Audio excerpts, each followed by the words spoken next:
Hey, what's going on, people? Your boy, man Mike, with another one. All right, your boy, man Mike, coming at you guys with yet another live reaction from the Atlanta Falcons, bro.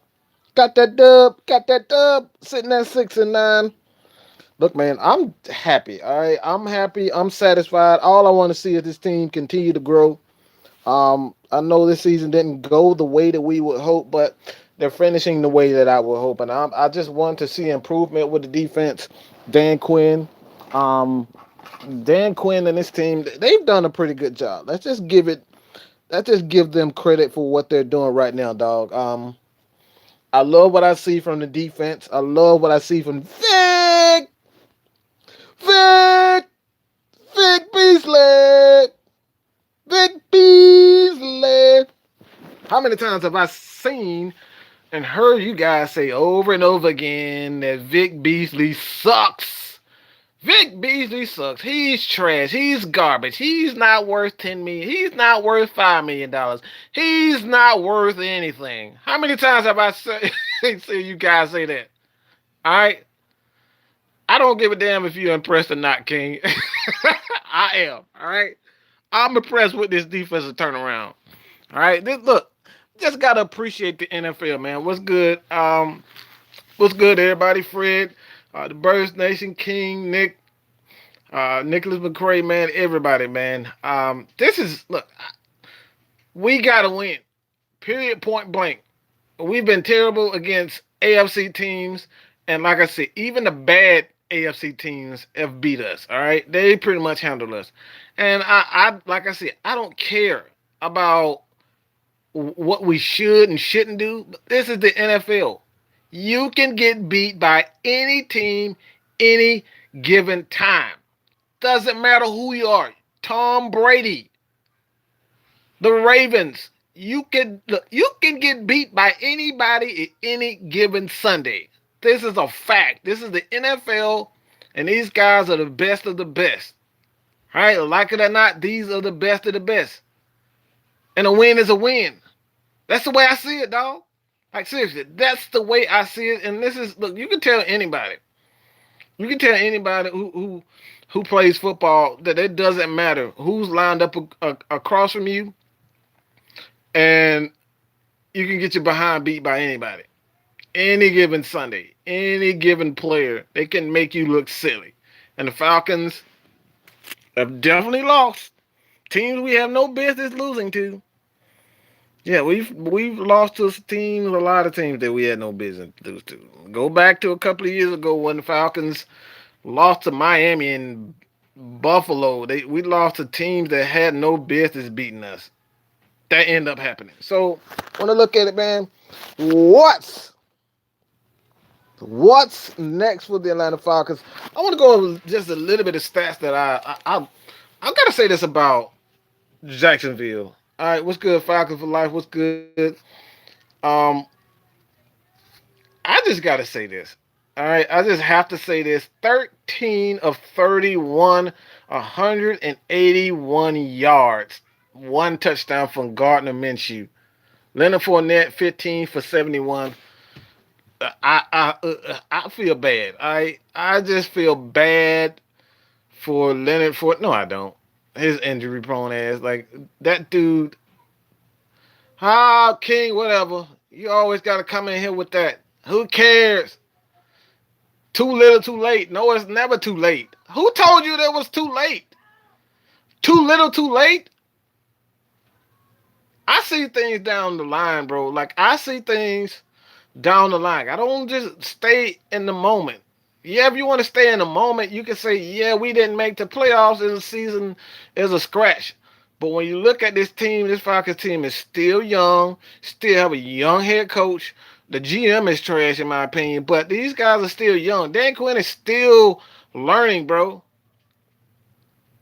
He's still learning as a head coach. And we're seeing him turn, this defense has turned around. It's been turned around. Growth. This was about. It's about growth. If he improves as a coach, if these players continue to excel and learn, about the if they continue to learn about the game, man. Like I don't understand how this is a wash. Like how is it completely? How is this?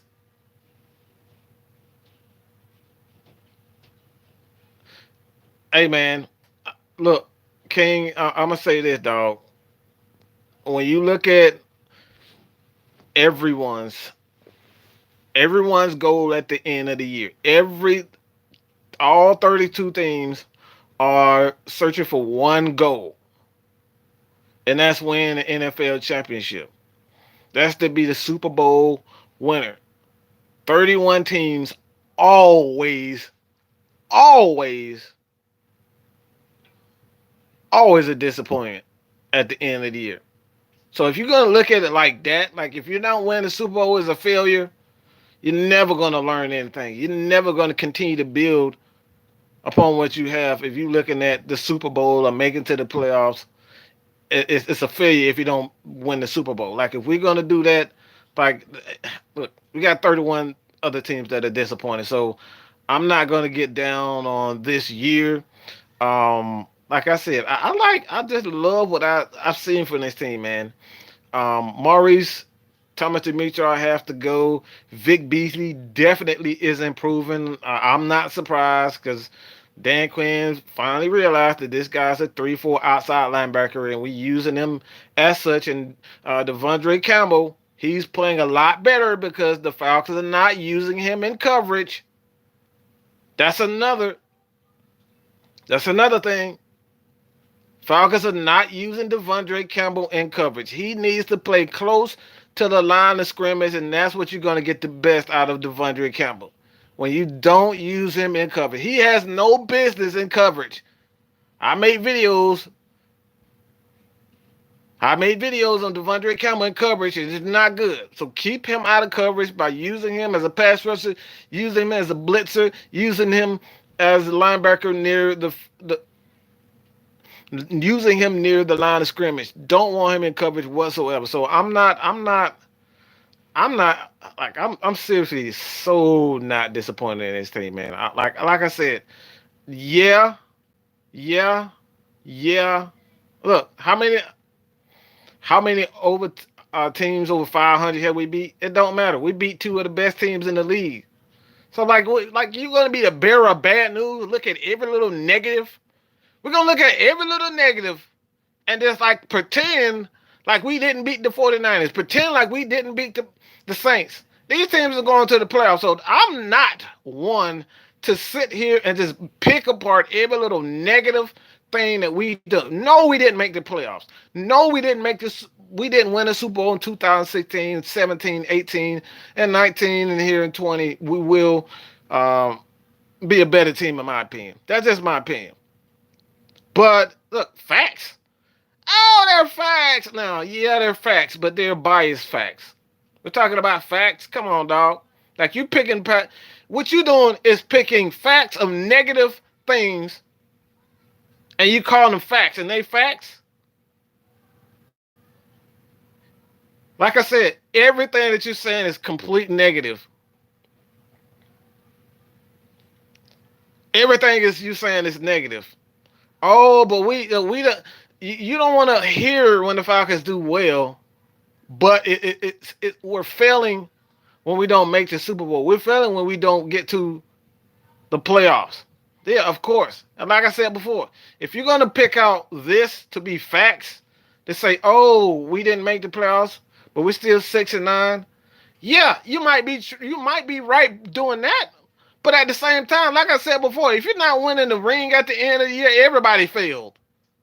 If you don't get the ring at the end of the year, I don't care if you were 16-1. I don't give a damn if you're 16-0 like the Patriots were. It doesn't matter. You failed. So we gotta seriously, we gotta stop, bro. Point out every little negative that's going on. How about we just focus on things that we do well? How can this team improve? How can these guys become better players so we can become a Super Bowl contender? Get back to being a Super Bowl contender. We're just going to knock on everything that's next?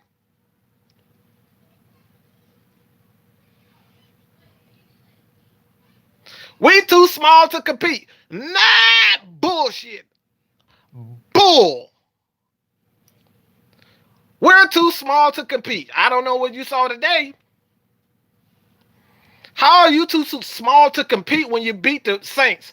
How are you too small to compete when you hold Cam Jordan, a rookie tight tackle, holds Cam Jordan to absolutely no sacks, and we too small? We beat the playoff, okay? The playoff Saints 26-9. High hold up, was it 26-9? 29-6, one of them, okay? We beat them. And we smashed their ass in the face. Were we too small then? Oh, but we beat the San Francisco 49ers. We beat the San Francisco 49ers. Yeah, we beat them. Were we too small then? Were we too small then? Do the Falcons have to improve the trenches? Absolutely. Absolutely. But we dominated those guys in the trenches. I've said this before. I've said this over and over again. When Falcons finally start using Vic Beasley the correct way, you're going to see what this Falcons team is all about. I don't want to hear that bullshit. I don't want, two teams? Look, I don't want to hear that shit. I don't want to hear anything about that shit. Why I don't want to hear that bullshit? Oh, it's only two teams? These two playoff teams. So I don't want to hear a damn thing about somebody not being, the Falcons, being a total waste this year. You beat two playoff teams and you're going to try to tell me that this season a wash? Hell no. This tells me that the Falcons absolutely have talent, but they have to bring everything together. This is a league of what? Chemistry. Why do I say this is a league of chemistry? Why is it a league of chemistry? Because guess what? The Rams are sitting at home. The Rams are sitting at home with the best defender in the league. Aaron Donald couldn't even get these guys to the playoffs. So I don't want to hear nothing about, you only beat this, you only did this, you only did this. You only do this. Falcons fans give me, you guys are never satisfied with anything. Man can give you MVP, lead you to the Super Bowl, and you're still not happy about that. Julio Jones can give you back-to-back Pro Bowls, and you're still not happy with that. You're never satisfied with anything. And wonder why the league, why the NFL and the media and these people don't respect us as fan base, because we don't even respect our own damn team when we do something well. It's always, what if? Oh, we didn't do this. Oh, we didn't do that. I don't give a damn. I know what the hell I said with my...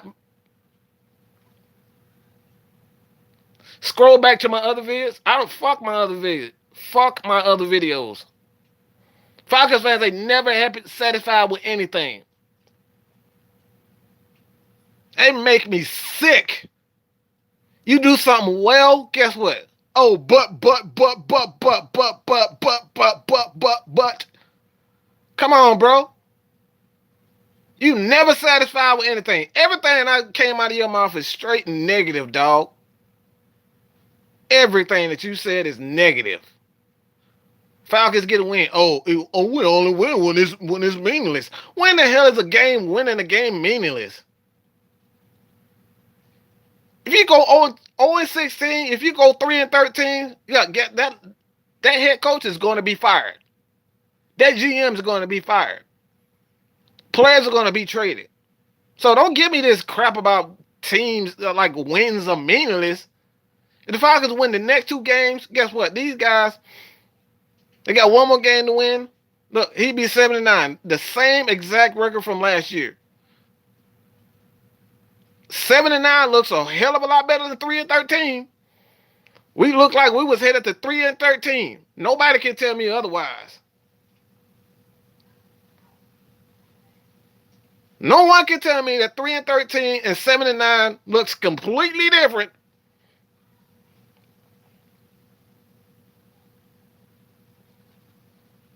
This thing looks completely different from what we were at sitting at 2-7 and we're 7-9.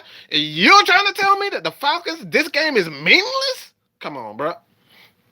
Come on, bro. I don't want to hear about what we did in 2015. I don't give a damn about what we did back then. This is 2019, bro. I don't care about none of that. And like I said, if you're going to just focus on one particular thing, if you're just going to focus on what we did this year, we didn't make the playoffs. Guess what? I can promise you that a lot of people who make it to the Super Bowl, who make it to the playoffs, will feel the exact same way that the Falcons made it this year. They will feel the exact same way that the Falcons feel right now. It's an absolute failure. Why? Because we did not get the Super Bowl. We did not get a win. It's going to be 31 teams that are disappointed. Why? Because they did not win. And they don't want to hear nothing about, oh, this game was meaningless. Nah, bro. These guys are playing for their life. Offensive line is starting to look great. Defensive line is starting to look so much better. Vic Beasley, Grady Jarrett. Grady Jarrett's looking like an all-world player. Aaron Donald-esque. And you got to try to tell me that these guys are playing for nothing and these games are meaningless? Come on, bruh. What the hell are we doing? Games are meaningless. Like, when did a job become meaningless? You get your ass up every day to go to work. Why? To get that paycheck. And that's exactly how these guys do. They trying to get that paycheck.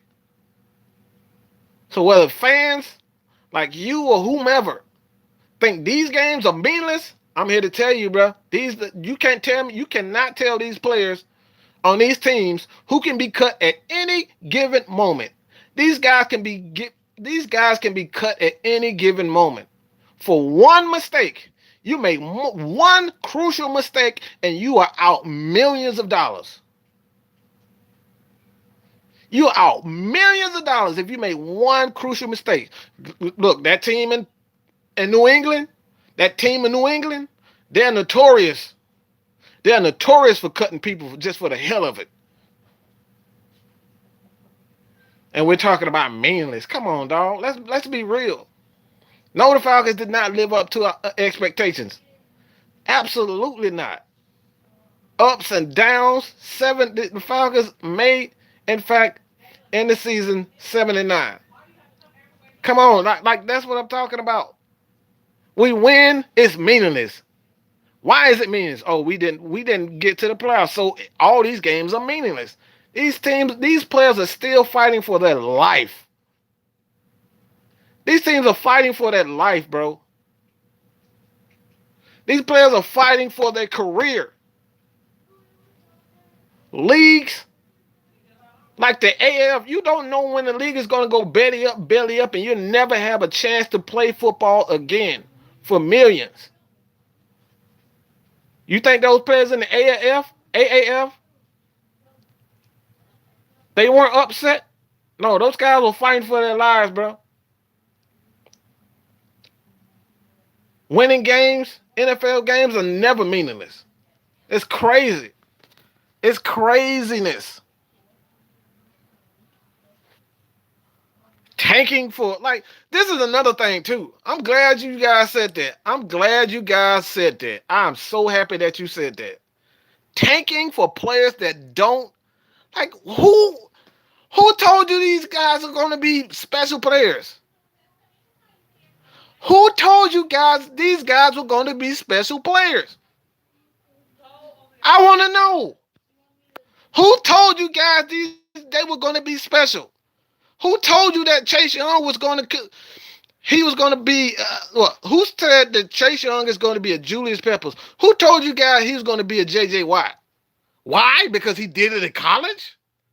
You know how many great college players that have came to the league and been absolute bums? Let's be real, dog. Let's be real. You guys want to take a season away for a Chase Young? Who to say Chase Young is going to be great? Who told you this? Oh, you watch film. Oh, I watched the highlights of Chase. Come on, bro. How many players, dog, have come into this league that we thought they were going to be legendary players, and these guys came to the league and been absolute bums? It's countless times have you seen quarterbacks. These guys will lighten it up in college, and then they come to the NFL, and you never hear these guys' names again. This league is not. It's not a given that players that come from college that they're going to translate to the NFL. Adam Schefter tells you, all right, man. All right, you keep listening to Adam Schefter and what's his name, Mel Kiper Jr., man. Everybody gonna be a damn a mega star if you listen to them. All right, man. If you new to the channel, go ahead and hit that subscribe button. All right. Love to do live shows like this, man, because it's just totally unscripted. I love the unscripted. I love unscripted. All right. So help your boy reach 4,000 by hitting that subscribe button, hit that like button, and continue to support your boy, man, Mike Sports. All right. But good gracious, man, it baffles me that people want to lose on purpose. Like, who the hell want to? Look, I'm a competitor. That's me. I want to be the best YouTuber. I want to be the biggest Falcons YouTuber. That's what I'm focused on. I want to be the biggest and best. And I don't care how long it takes me. I want to be the number one guy. And if you don't want to be the number one guy, even if you lose 20 times in a row, and if it takes me 10 years to finally be the number one guy on YouTube, Falcons content creators, so freaking be it. That's how competitive I am. I'm not losing on. I don't like losing on purpose. Who the hell likes to tank? Like, come on, bro. We gonna tank on purpose? You got a Matt Ryan and Julio Jones and say, guess what? We're gonna tank on purpose. Get out of here, dog. Come on, bro. Come on, bro. That baffles me to see people talk about let's tank on purpose. Like, who tanks on purpose, man? That's what we're doing now. We're tanking on purpose. We're gonna tank a whole season away for Chase Young. Is he gonna turn around his defense? Who's gonna call the plays? Who's gonna design plays to get him sacks? Who?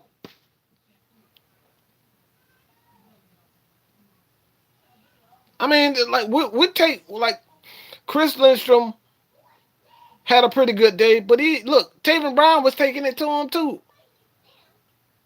And we saw earlier that Caleb McGarrett, he had a great game against Cam Jordan, but the second game against Cam, but he got ran through. These are rookies. These rookies take time to develop. So you're gonna tell me that you're ready to tank a whole season away? You're gonna tank a whole season away for a Chase Young? We're tanking. We're gonna tank for a Chase Young, bro. You got to give me something more than Chase Young, bro. I'm not impressed by that dude. To be honest, I think he's a speed rusher, and that's pretty much it. Speed rusher with size. I don't see any moves in his arsenal. All I see is he just used his speed rush.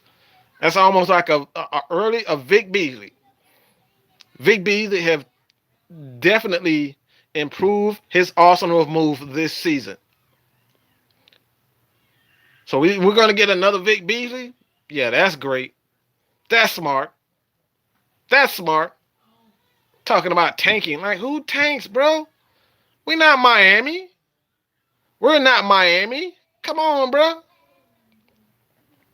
Vic Beasley, Grady Jarrett, And a healthy tack, I don't want to chase, bro. And that's the thing. Vic Beasley still, he had to develop. It takes time for players to develop. And once he get it, he's there. And I've said this over and over again. I don't know how many times have I stated this. Falcons weren't utilizing Vic Beasley the correct way. He is not a defensive end. He's a 3-4 outside linebacker.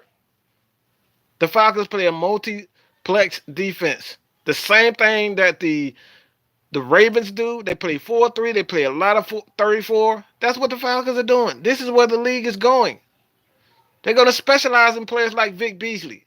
Specialize in linebackers / safeties. They're going to specialize in these guys because that's where the trend is going. It took a while for these guys to kind of figure out how to utilize these athletes. Dan Quinn finally got it. But he's never been a defensive end. I don't know how many times have I stated this. Myself, Dan, Lieutenant Dan, Pat, the real Patman, the Don. We've stated this so many times. When you don't maximize these guys' ability first, you're not going to get consistent play. So the Falcons went from 2000. Watch the film on that. I did years of study on this Falcons defense. Years of studying. And we finally get the best out of the attack. We're getting the damn great. A lot out of Grady Jarrett. Grady Jarrett is awesome, dog. They use Vic Beasley wrong. That's why the Falcons have been struggling. And now that you're getting consistent pass rush from Grady Jarrett and Vic Beasley, this dude is leading. Vic Beasley is leading the team in sacks. But he sucks? Where they do that at? Where they do that at? All right, Mike, that's a great West. That's a great I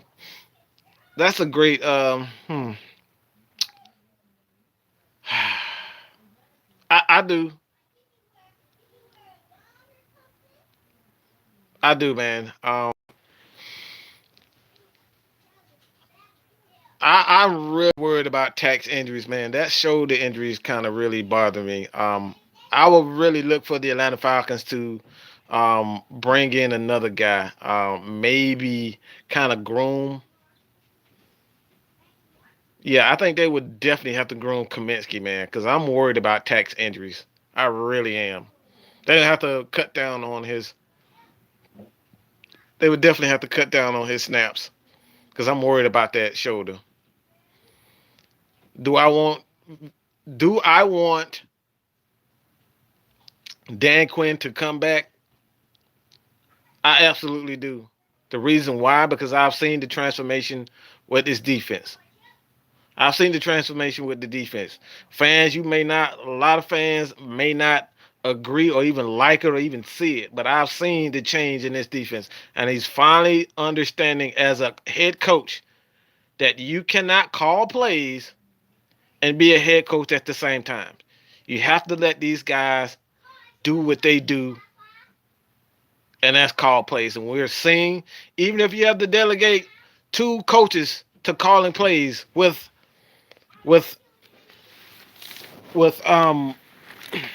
Jeff Ulbrich as well as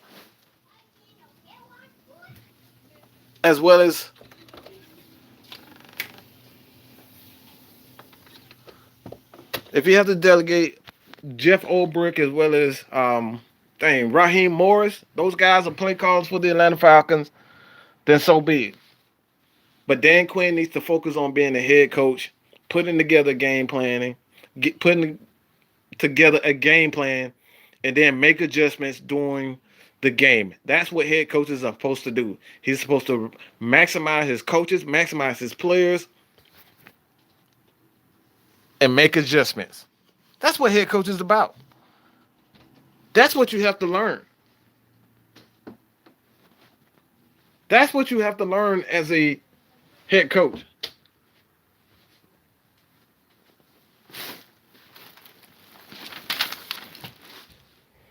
And one of the biggest misconceptions the fan has of head coaches, oh, he sucks because he's not calling his own plays. Oh my God. If I could throw something at someone's, like if I could literally punch a hole through a wall every time I hear a fan says a head coach sucks because he's not calling plays. If I could throw, look, Bill Belichick has not called plays for his defense in over 7 years. And this is the first time in years that Bill Belichick has called plays for his team. This is the first time in years that he's done this. And even he stopped this year. Even he delegated even this year, he's delegated his play calling assignments to his son. So head coaches are not supposed to call plays, make adjustments during the game, send out substitutions, figure out what the offensive coordinator is doing, figure out what the defense is going. That's too much going on.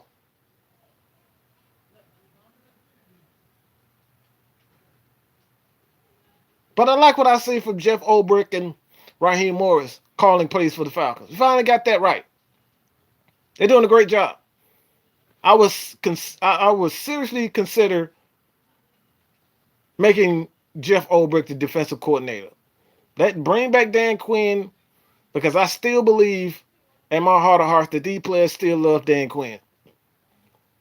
I still believe that these guys love Dan Quinn. I truly believe that. Anytime you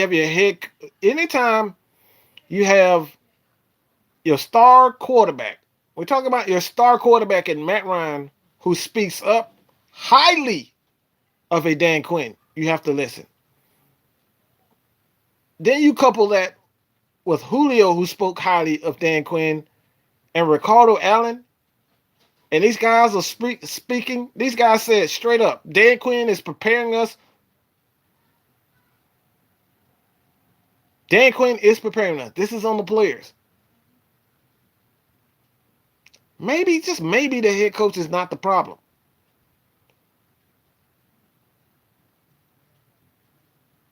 Maybe the head coach isn't the problem. Maybe we should just be patient.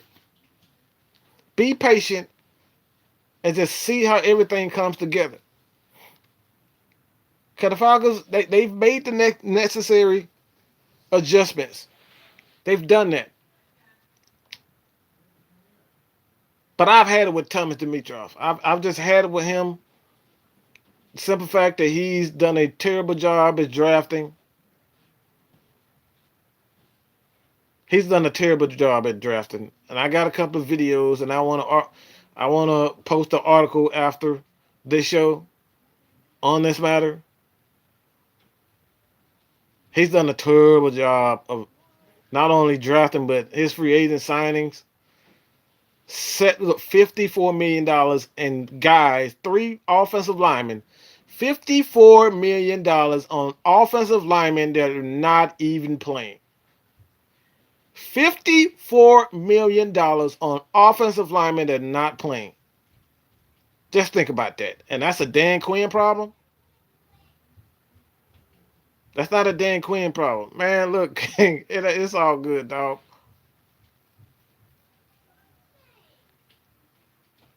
No, we got to get rid of Cutter ass. The reason why we got to get rid of Cutter, let me read these stats to y'all. I was going to get into that, but just look at these stats, all right? Just think about this. If the Falcons why, for one, we know for a fact that this offense is best when they run the ball, when they have balance. We know this for a fact. Why in the hell? Why in the hell is Matt Ryan throwing the ball 45 times in a game? That's just what he threw.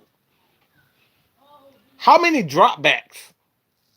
I have to look at that number.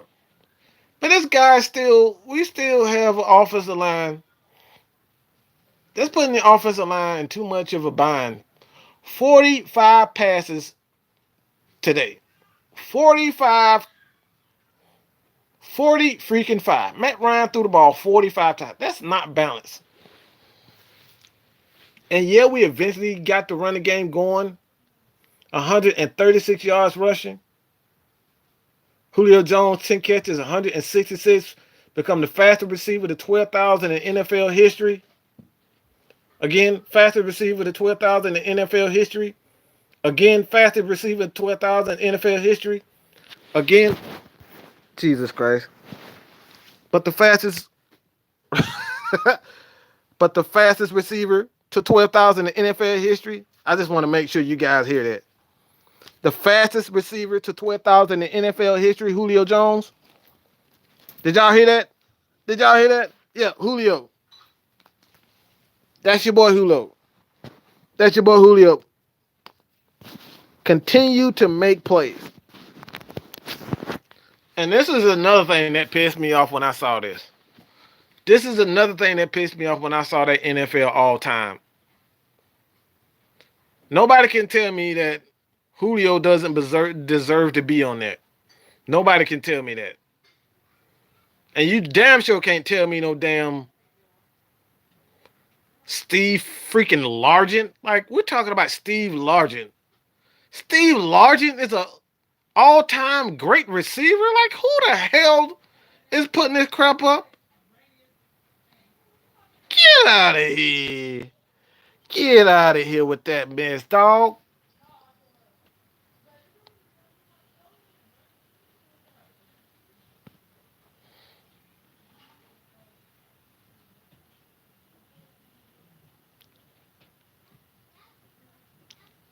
Look, the Falcons need to be balanced, man. We can't continue to lean on Matt Ryan to do everything.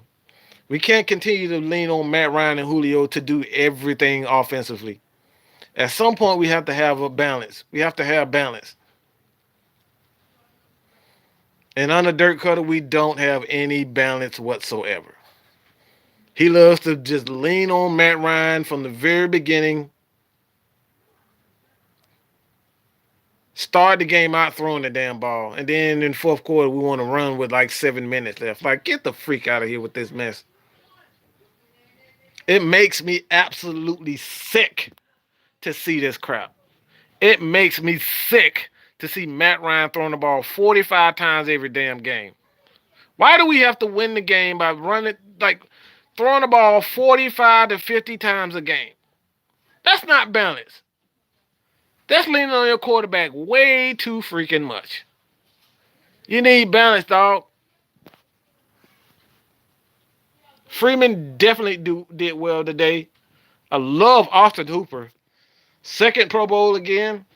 Austin Hooper is the real deal, dog. Olsen got a touchdown. Free got a couple of them. Brian Hill looked amazing. He looked like Tevin Coleman. Making those little big plays.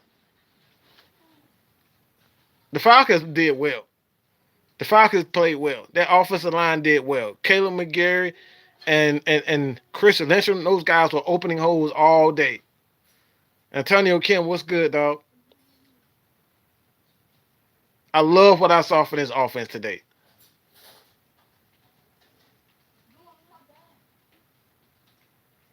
I love what I saw from this offense today, man. It baffles me to see the just a lack of appreciation. Austin, right? You're right. Julio, which is the thing about Julio, we can tell Julio is not 100%, but he's still going out there murking dudes. Julio's not even 100%. He still is damn near unstoppable. I call him the Terminator. That's what I call Julio. I call him the Terminator because the dude is just damn near unstoppable.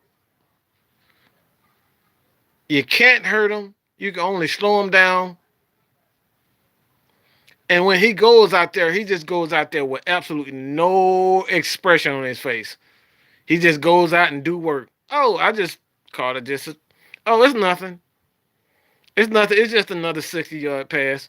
Oh, it's just another 150 yards receiving. Oh, it's just another one of those.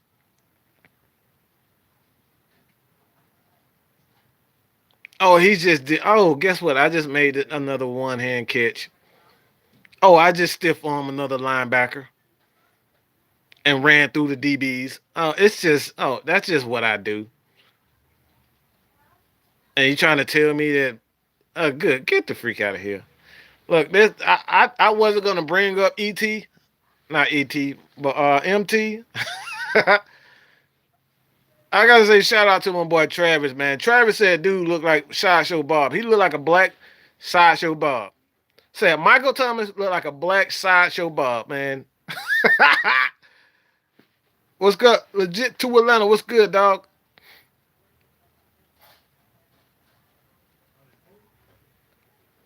She gave what I think about Matt Ryan slamming the helmet on the bench.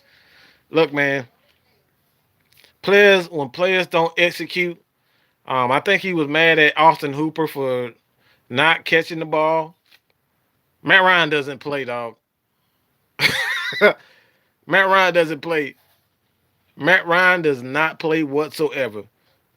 If he's out there screaming at Julio to get freaking set, Austin Hooper don't stand a chance. Austin Hooper didn't get the proper depth on that route, and he dropped the ball on top of it. Oh, Matt Ryan was livid on the sideline. Matt Ryan is a gangster, man. I don't know why people be playing with my quarterback. Irene Mariner was good. Irene Minor, 14. I'm glad. I hope you had a great time. All right. Hope you had a great time at that first NFL game, man. Ah, Jesus. Falcons will put on the show, and they put on the show today. But come on, Michael Thomas, like, get out of here. I tell people all the time, and I know I'm going to get hate for saying this. I really don't give a damn. I'm not saying that Drew Brees is a bad quarterback because I'm not saying that whatsoever. I don't want to disrespect him in that aspect. Not saying he's he a bad quarterback, but I think he's one of the most overrated quarterbacks in the history of the NFL. I think Drew Brees and Michael Thomas is one of the most overrated two in the NFL. When you design an offense where he's just going to throw the damn ball almost every two, 3 times, at least 2 to 3 times out of every possession, these guys are definitely going to damn throw the ball. 2 out of 3 out of every possession, Drew Brees is going to throw the ball 2 times. Every single time, this guy's going to drop back and he's going to throw. Even when these guys are up in the fourth quarter. People love to talk about Matt Ryan being a stat pattern. Like Drew Brees, he's the definition of a stat pattern.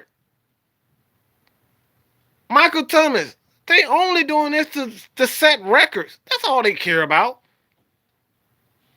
Why the hell are you throwing to one receiver 140 times in the season? I don't want to see Julio Jones catching 130 something yard passes a year. Don't want to see it. That right there is the definition of stat pattern.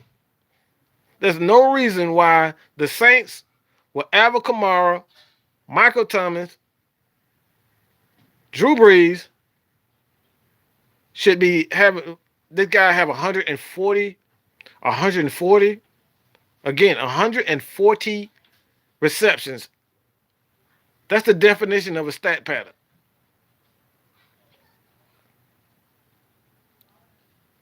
Balance, dog. I say it all the time. Drew Brees is one of the most overrated quarterbacks of all time. And Michael Thomas, he's nothing but a glorified tight end. That's what he is. He's nothing more than a glorified tight end. He doesn't catch deep passes. All he does is turn those, those 104 receptions to 10 yards. And you multiply that, what? You turn that 10 yards, 140. Look, that's 1,400 yards right there. That's easy. All right.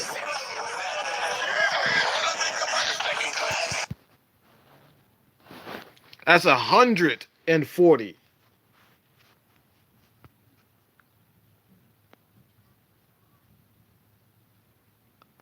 We're talking about 140.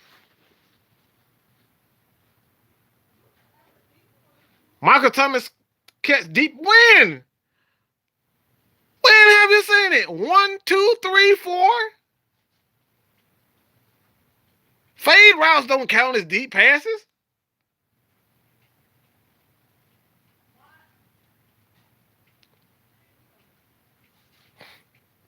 Fade routes is not deep passes in my end. I ain't never seen this dude catch a 60-yard pass. I ain't never seen Michael Thomas catch a 60-yard pass like a Julio Jones or anybody else. When the last time you saw Michael Thomas blowing by anybody?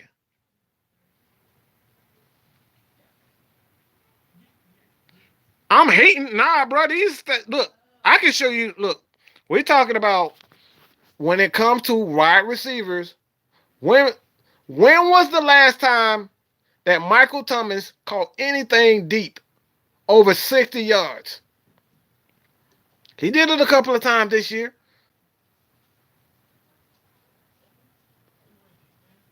Yeah, one time.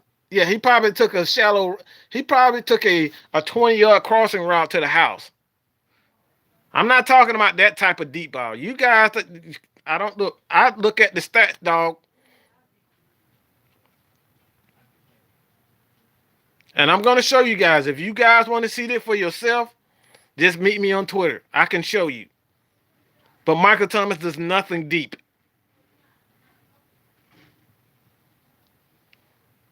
No, the hell with Drew Brees. All right, he can kiss my ass. The most overrated quarterback in NFL history. Most overrated. They design an offense for him to throw the damn ball every damn play. And not to say that Drew Brees didn't have one of the most dominating, quote unquote dominating moments in NFL history that I've seen. What, back to back to back 5,000? Even I can poke holes in that shit. Like, I don't want to hear that crap about no damn Drew Brees. Get out of here, man. That dude is nothing but a system stat pattern. That's what he is. Drew Brees has always been a system quarterback stat pattern. Get out of here with that mess. Drew Brees is one of the most overrated quarterbacks of all time. People love to talk about Matt Ryan, but this dude over and over and over again, every single year, throwing these little bitty, these short ass passes, and then Alvin Kamara takes the bitch to the house, and then we're supposed to believe that Drew Brees is this great quarterback. Get out of here, man. Drew Brees can kiss my ass. The Saints can kiss my ass too. I ain't never in my life. I ain't ever in my life, ever in my life, ever in my life gonna cheer for the Saints. I want them to lose. Period. That's not happening.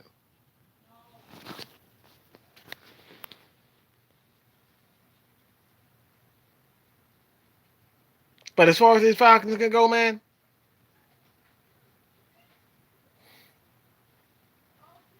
look up. You got a couple of people said that. You said somebody about they're gonna be cheering the Saints in the playoffs. That ain't happening. Man, Drew Brees can kiss my ass. Stat padding ass dude. He won a damn thing until he went to damn New Orleans and got with Sean Payton. And now all they want to do is pass every damn down. Matt Ryan passed every damn down. He'll have 5,000 yards in the damn season. And dude literally passed the ball every damn time.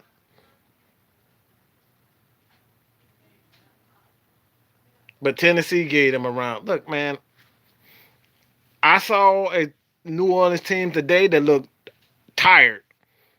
This New Orleans defense looked absolutely tired. Peyton Manning was the same way. Was Peyton Manning a stat pattern? I don't know how anybody can say Peyton Manning was a stat pattern because he always had a running game. So like Edgerrin James.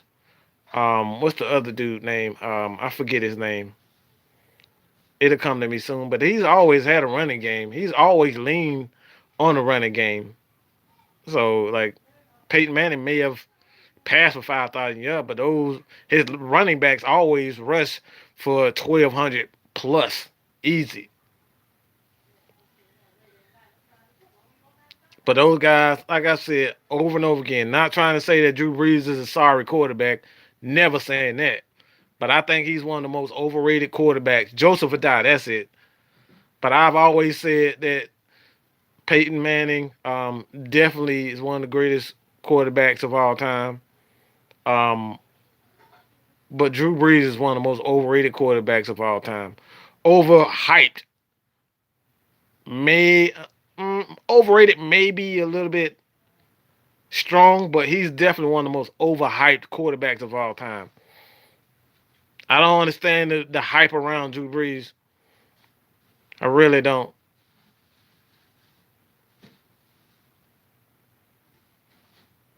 I think if like I said, if Peyton Manning came out and threw the damn ball every damn play, I think he'll have 5,000 yards in 3 years in a row.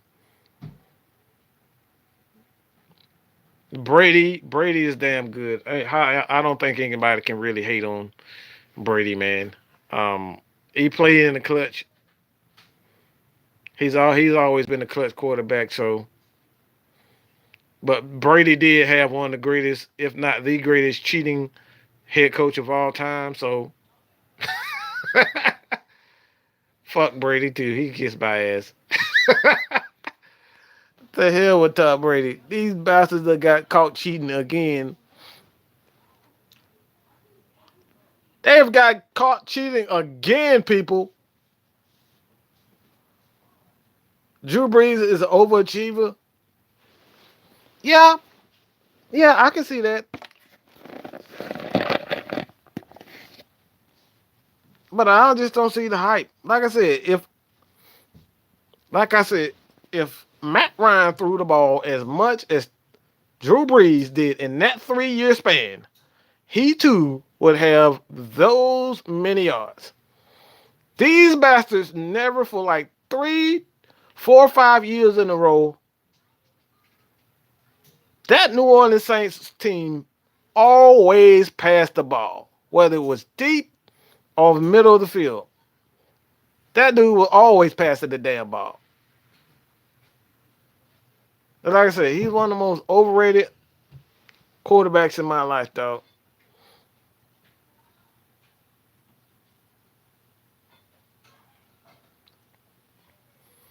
Why the AFC can't manage to beat the Patriots? Because one, they bitches got surveillance. They have surveillance. If they cheating, it's easy to do it. If you know everything everybody's gonna do, it's easy. Surveillance. They've been cheating. What are our thoughts about Vic Beasley? Is he coming back? I think there's no way the Falcons cannot bring Vic Beasley back. You have to bring Vic back.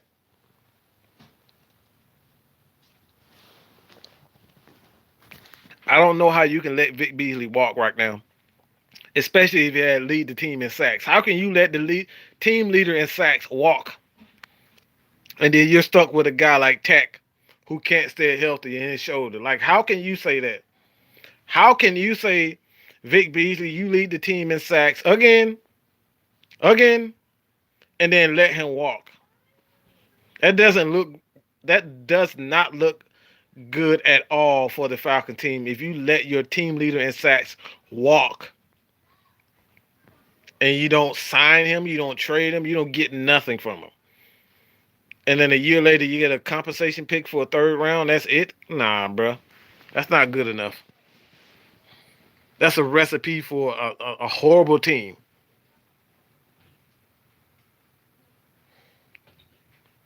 And again, this is stat by my boy Pat. The Falcons are 6-0 when Vic Beasley gets a whole sack. When Vic Beasley gets a whole sack, the Falcons are 6-0.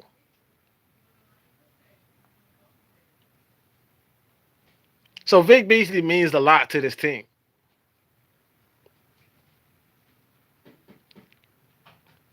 Vic Beasley has an impact. Just have to use him the correct way. Yeah, he did. Sean Payton got caught cheating too. They got caught cheating the entire way. Bounty Gate. People forget about that. And then on top of that, he gets suspended for an entire year for the Viking or whatever the hell it was. New Orleans have been cheating for a long time, dog. Like I said before, man, you guys can praise Breeze all you want to, but I think he's one of the most overrated quarterbacks in history. That's just my that's that's my point. This man has said famous Jameis. Hey man, Jameis Winston. Geez, this dude might be the first quarterback in NFL history to have 30 touchdowns and 30 damn interceptions. What the bloody hell? 30 interceptions in a season, dog. Bruh.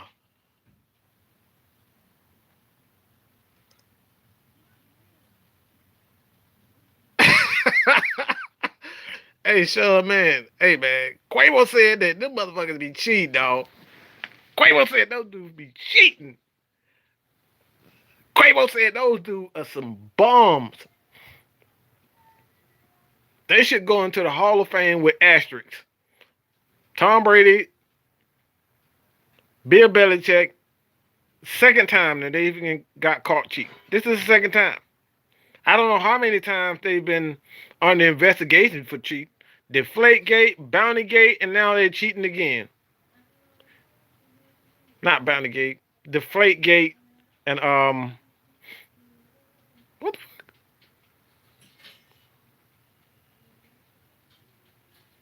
How many damn Spygate? Damn, Spygate. Spygate, appreciate that, dog. Spygate 1 and now Spygate 2. This is the second time. This is the second time. And if you want to count the Denver Broncos where you had Josh McDaniels, that's 3. 3 times. That's 4. We're talking about 4. Deflategate,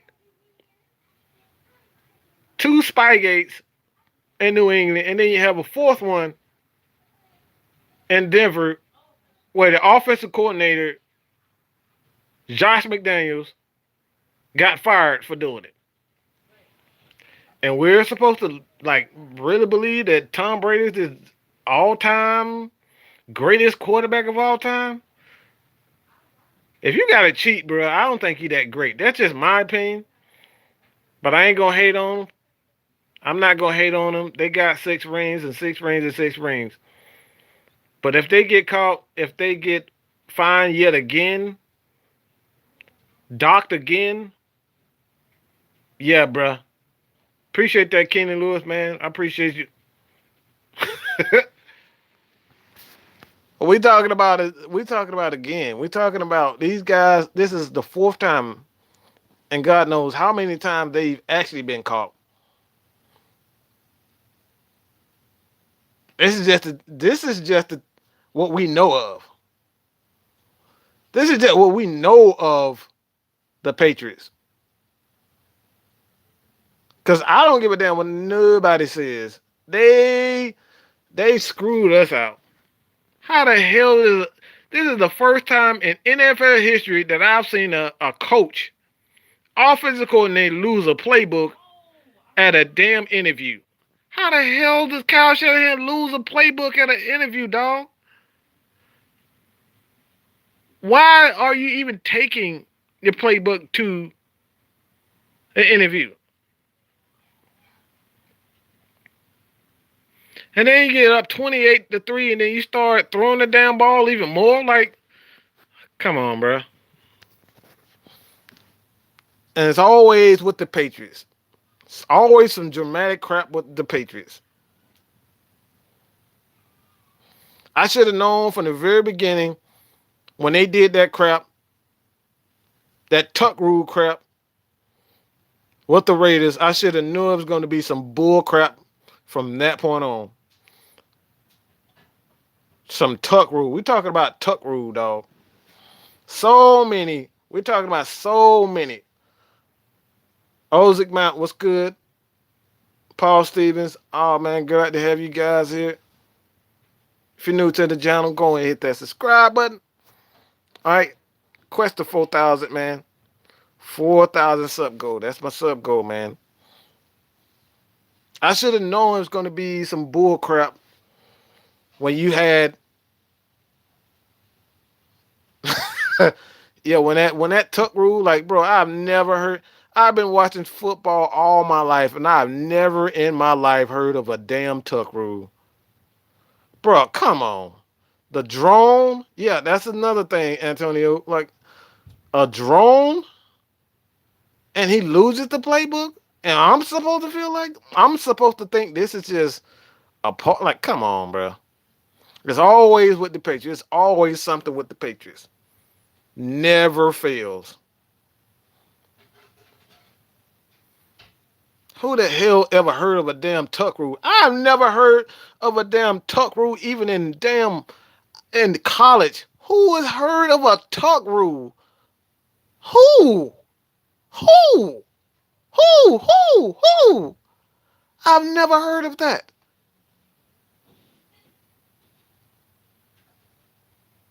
Bro, that was the first time I've ever heard of a tuck rule.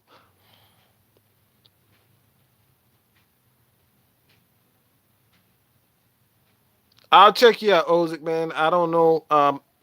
Haven't been there, but I'll check your channel out, dog. You know, I do nothing but support people here, so it's all good. But like I said, I've never in my life heard of a tuck rule. I played in Pee Wee, high school. I've seen a lot of people. You know, I've been to a lot. I've seen a lot of football. I've seen a lot of football over the years. But that was like literally the first time I've ever heard of a damn tuck rule. Like, they just pulled that out their ass. They just made that shit up on the spot and then tell us that this has been a rule that's always been in place. Get the freak out of here with this mess. No, I was not at the game, dog. I don't know if you were talking to me, but I wasn't at the game.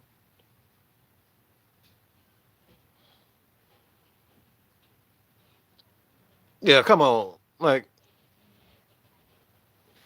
yeah, Fred, that's right. They were caught filming every damn body. I think it was the Pittsburgh Steelers who actually turned the Patriots in. If I'm not mistaken, I think it was the Patriots, not the Patriots, but the Pittsburgh Steelers who take them in. So these guys been filming shit for the past 20 years. And I'm supposed to, like, I always put an asterisk by Tom Brady. I don't give a damn how many people call him the GOAT and all this type of stuff. When your ass is cheating, dog, you cheating. I don't think great players have to cheat. Yeah. It was the Jets. Jets with what was Dan Quinn's old head coach that he worked under. Dang, let's forget. And he's out of the league. He's out of the league now. That's the funny part.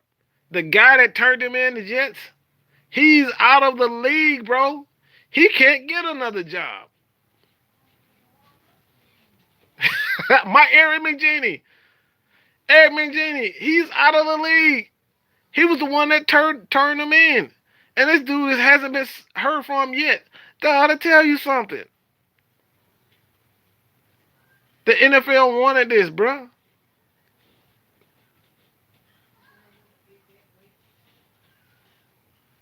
It's crazy.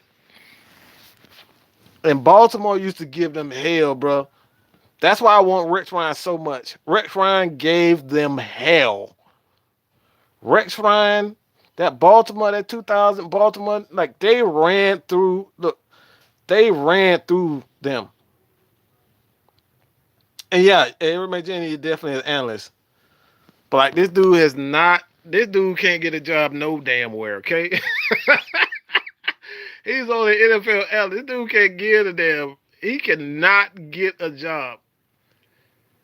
Come on, dog. Come on, dog. Come on, man. Come on. You can't tell me that is not a coincidence. Like, that's just a coincidence. If Brady retires, Belichick is done. Honestly, I think this is probably the last year or so we're going to see the Patriots team together. We may see one more year of Brady because I've seen Brady this year. He looks so slow. They look so slow.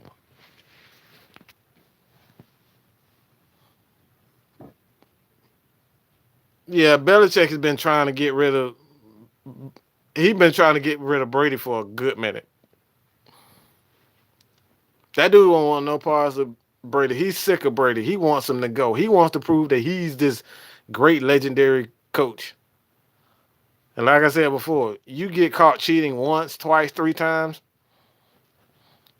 I dismiss you as a great coach.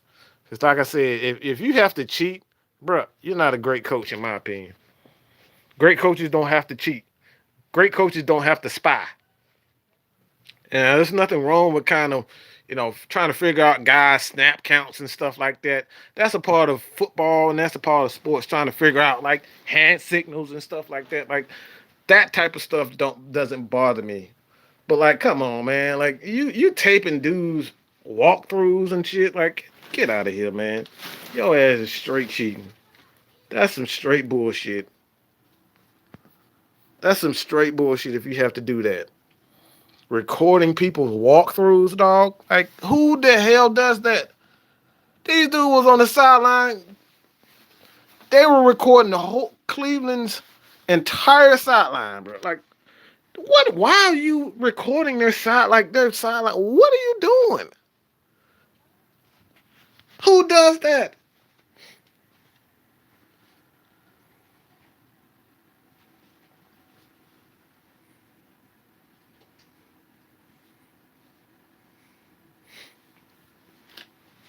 Like I said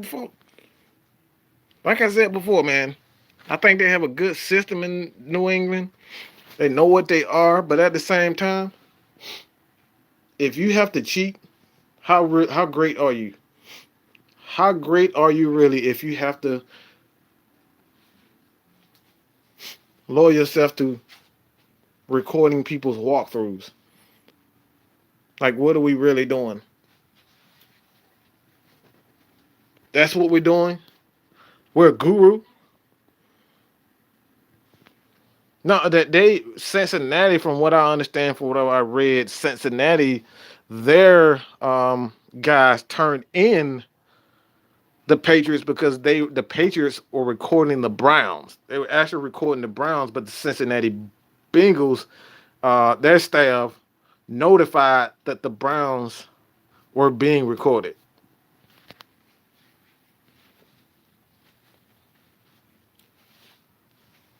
And to be honest, I don't think they're gonna do much at all. I think they're gonna get away with this too. I think they'll get away with this too. I don't think they'll dock them with a number one. Take another number one pick from them. Yeah, they recorded the Browns, dog. Cincinnati was the one that turned them in Cincinnati Bengals turned them in. They were recording the Browns. I don't know why, because I said this before. I made a couple of videos. I thought Baker Mayfield was overrated, but everybody thought I was crazy when I say he's overrated. And I might do kind of a flashback like that Vlad TV. Like Vlad TV, when I go back and cut some old film. Yeah. I think Baker Mayfield is overrated, dog. I thought he was overrated a couple years back.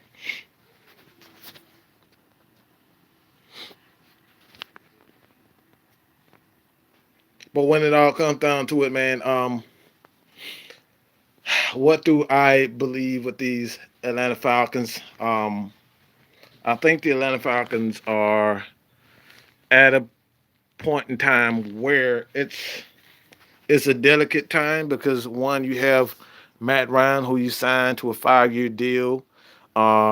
And I said this a couple years. I don't know exactly what video that was, but I said that Matt Ryan has about 3 years um, left to kind of prove to win a Super Bowl. He has 3 years left. Um, and the Falcons, after that third year, they're going to start looking for their quarterback of the future. But 3 years, this year, next year, and 20. I think after 2023, the Falcons will start looking for their new franchise quarterback. But the Falcons have 3 years where they have to make something happen, and that this is the sole reason why I say that I expect that the Falcons will disappoint a lot of fans. I think we're going to be in for a lot of disappointment because one, I could definitely see that Thomas Dimitroff and Dan Quinn not be going anywhere, especially if you end up 7-9. They can make the case for them keeping a job, but it's really up to how Arthur Blank feels as an owner. Does he want to fire these guys? And I could see the Falcons firing Thomas Dimitroff. I could see them firing Dan Quinn. But I also say that Dan Quinn has a stronger case to be the Atlanta Falcons head coach or keep his job more so than Thomas Dimitroff. Because Thomas Dimitroff, these contracts that he's killed us with these contracts. Like we're talking about, he gave Devontae Freeman $40 million. You got $54 million tied up in 3 offensive linemen that are not starters. Like that shit right there is enough. Like that right there alone, that tell me you got to get the hell out of here. You're not going to spend $54 million on 3 offensive linemen that's not starting. Okay? That shit right there. That shit right there. Come on, bro. Come on, bro. We're talking about a guy, $54 million on 3 offensive linemen that's not starting. Who does that? Who does that? And that's a Dan Quinn fault? Like that money could have just been used to bring in a defensive player.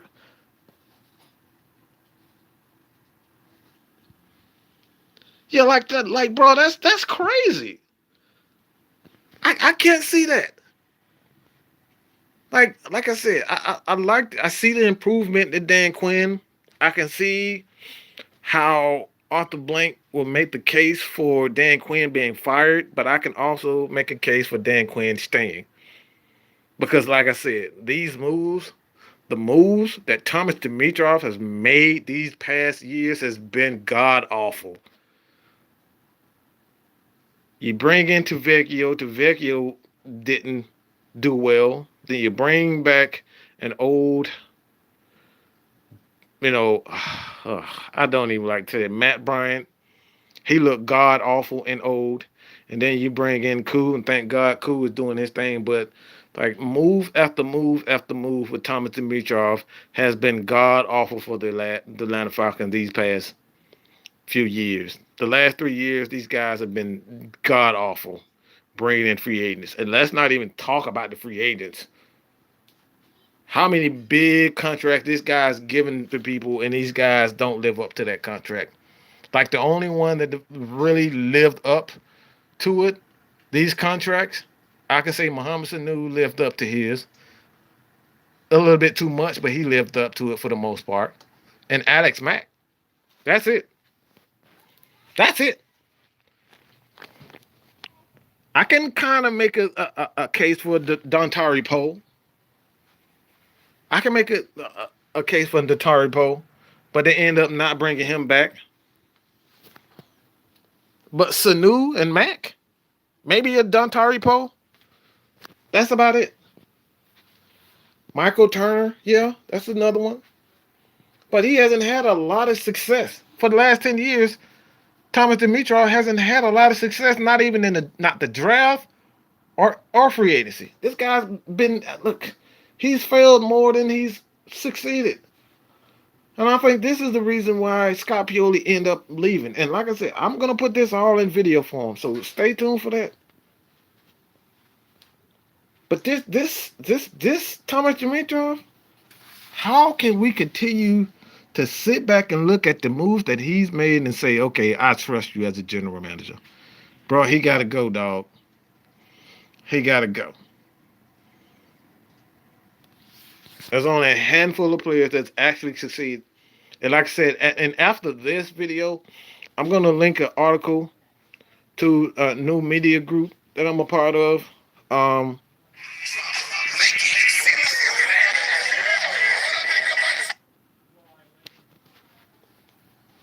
But stay tuned for that, man. I'm gonna link to that article. It's gonna be in the community tab. But he's definitely done a horrible job as far as just putting the team together, man.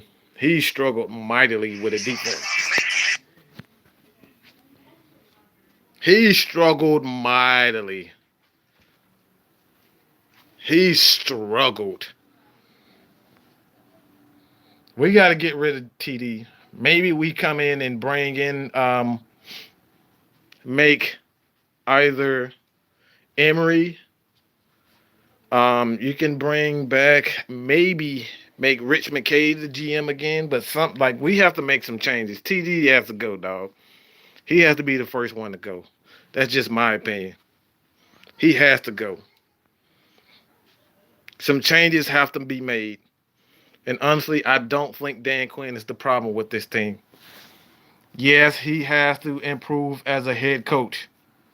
Yes, they have to improve as a head coach, but I don't think, Dan Quinn is a problem. Did they did they release anything with Rico? I don't know, Rico. I don't think he was injured. I don't know. I don't know what happened to Rico. I know he was down on the field, but I'm not sure, dog.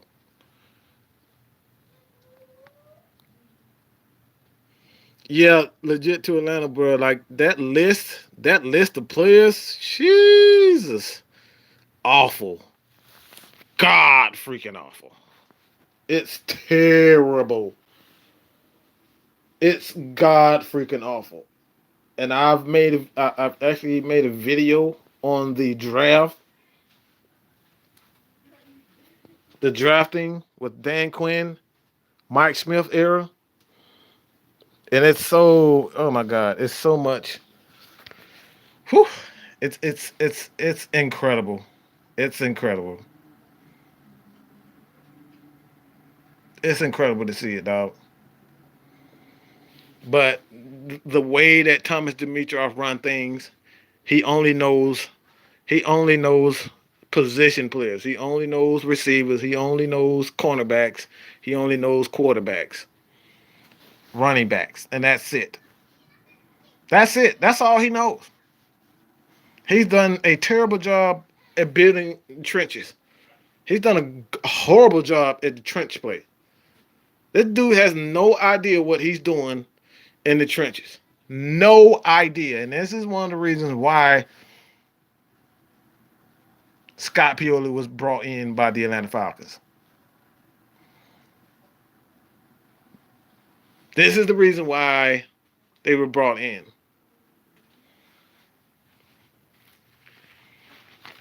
And I feel as though that Pioli knew that something was going to happen, and that's the reason why he's left. And like I said, I think there's a divide between Dan Quinn and Thomas Dimitroff, and we're going to see in the next week or two, we're going to see something come out where there's a problem within this Falcons organization. Whether it's Dan Quinn's tired of Thomas Dimitroff or Thomas Dimitroff just can't get along with whomever, we're going to find out the truth in the next couple of weeks. We're going to find out the truth, and I have a feeling it may be towards the end of this season, maybe towards the end of this week. But we will see and we will hear something. There is a divide with this Atlanta Falcons front office and coaching staff. That's what I truly believe.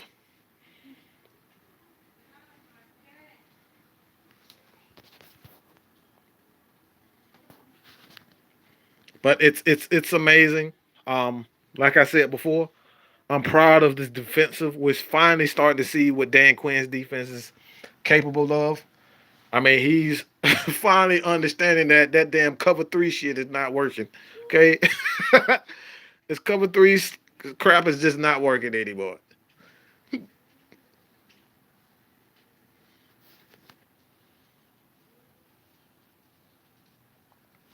Yeah, you're right about that. Not many GMs have outlasted the head coaches. You are right about that. So I think if, like I said, it could be an instance where I have two scenarios. Like I said, I'm going to make the video on this. There could be a scenario where it's either or. Either Dan Quinn is fired, Thomas Dimitroff is fired together, or you're going to have one of those guys fired and one stay. Or you could see an instance where um, I could definitely see the Falcons bringing back Rich McKay as a GM. He has experience, like, and the guy Phil Emery, he's has experience as a GM. Falcons have a number. They have 3 GMs on the roster in their front office, so these guys have experience as general managers. But we're going to see some changes. We're definitely going to see some changes in the front office. Appreciate that, Jarvis. What's good, dog? Absolutely, man. This is all about, man. Got to stay up. Especially when you have seasons like this, we got to stay positive, man. Easy to bash player when everything is going bad, but like, let's give these guys praise when they do something, when they do great, they do well. Because at the end of the day, we all know that even the biggest critics are not us. I think a lot of these NFL players are actually their biggest critics. They're never satisfied for what they do. I know coaches are never satisfied.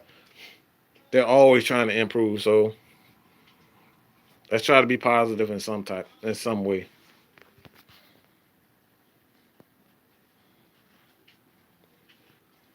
But I guess that's it, man. I appreciate you guys for continue to support your boy here at Mad Mike Sports, man. It's been an hour. Gonna go try to watch a game. And in my night, dog. In my night. In my night, doing more videos, giving more content out for you guys. If you guys can check me out at Mad Mike Sports on Twitter, Instagram, you guys can send me voice messages, anything, man. Like, I'm here to support y'all guys. All right, really here to support, talk to you guys, because I know people like to, a lot of other content creators. They will not chat with you whatsoever. All right. Before I even began this channel, though, like I didn't get any respect. I didn't get any respect. All right. This is what I want to say to anyone that is looking to become, a YouTube content creator. if anybody wants to looking to become a YouTube content creator, I want to say this to you guys. All right, it does not matter when I tell you this. You're not going to get a lot of respect. You're not going to get a lot of respect when you begin your journey as a content creator. You got to get out here and grind, dog. They're not going to respect your opinion. They're not going to respect you as a writer. They're not going to respect you as anything. You got to get out here and grind. Because I got no love whatsoever. I got none. I wrote articles on Falcoholic, on the fan pages, fan posts. Got no respect, dog. Got no respect whatsoever. All right? I got no respect whatsoever. But I got out here and grind. I talked to guys like Dan, Pat,